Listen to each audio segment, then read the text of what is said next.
Welcome to Guide Guru. We hope this video helps. You begin by confirming iOS is up to date and screen time is enabled. This prevents unexpected blocks later. Next, open Messages and install Game Pigeon from the app drawer so you have games available inside iMessage.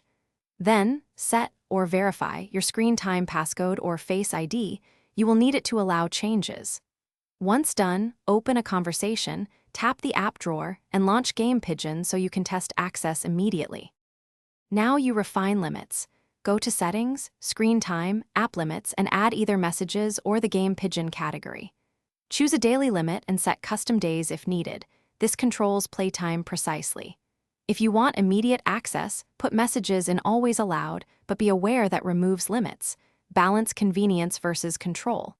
Also configure downtime and content and privacy to restrict multiplayer or in-app purchases. Make changes while testing so you see the effect. Finish by running a full test session.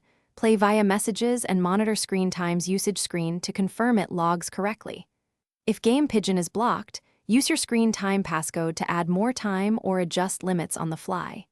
If controls behave oddly, restart the device and check that iCloud Sync for screen time is consistent across devices.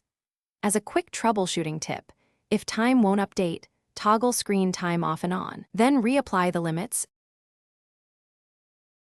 Thanks for watching. Consider subscribing if we helped you today.